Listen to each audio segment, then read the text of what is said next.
Hello, everyone. Good evening. Thanks for being here late in the evening. I would have met with you a little sooner, but I just got back from Detroit, where I met with Ford and Chrysler and GM and some other folks. But I thank you for coming. I know it's perhaps later than you usually work, but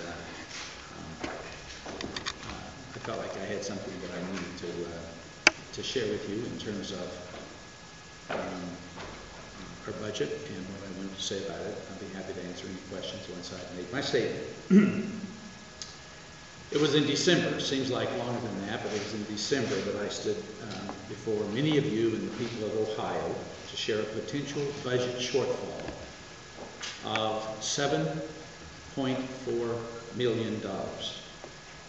The fall of Lehman Brothers, which took place in mid-September of last year, sparked the most precipitous economic decline that our nation has witnessed in many, many generations.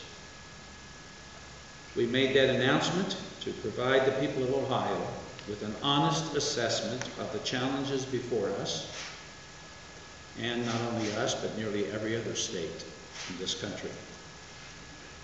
And because we knew then, but is also clear today, that the only way to address the economic challenges confronting our state is to put aside our differences and to work together.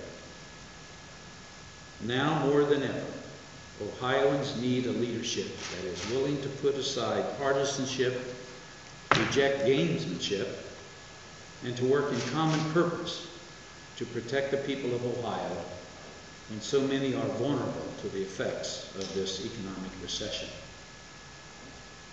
After announcing the challenge facing us last year, we did sit down and go to work. We did not sit on the sidelines pointing fingers and laying blame, but we went to work. In order to craft the budget which I have introduced for 2010 and 2011, I called for an aggressive federal stimulus to protect vulnerable Ohioans from critical health and safety service cuts.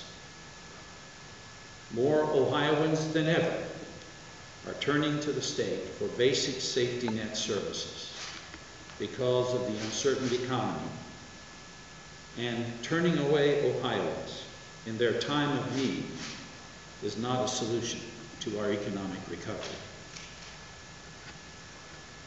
While maintaining the most essential services for the 2010-2011 budget, I have proposed further cuts to agency spending after most agencies had already absorbed nearly $2 billion in spending reductions and adjustments to keep the current budget in balance. I have asked state employees for shared sacrifice. Current employees are preparing to take 10 unpaid furlough days.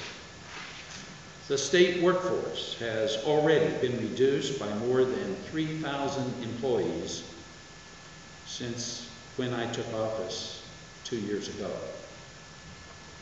And I've taken a stand against tax increases at a time when too many Ohioans are struggling to make ends meet. I continue to believe that increasing taxes on Ohioans during this national economic downturn would serve to deepen the effects of the recession in Ohio and hurt rather than help our people. Ohio families are working and striving to emerge from this recession, and additional tax burdens placed upon them would be unwise.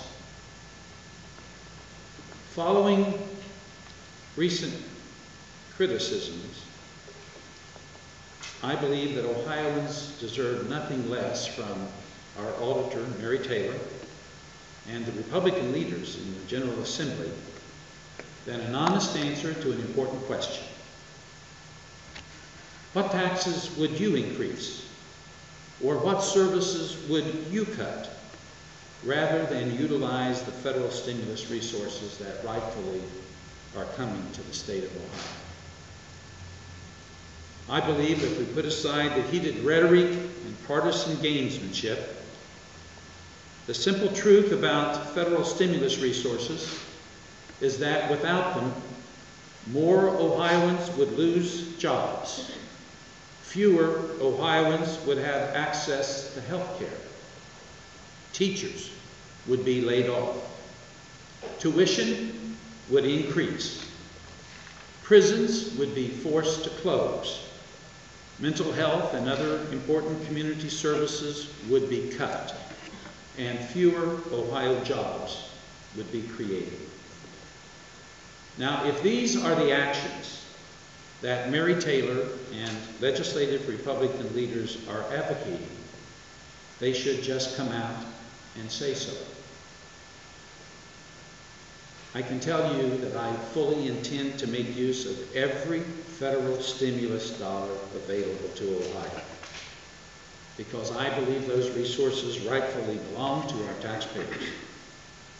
My budget makes use of more than $5 billion in federal stimulus resources that I fought for. And our target investments in education, in health care, and job creation, which quite frankly would not be possible without stimulus resources, will do more than just get us through the next 2 years.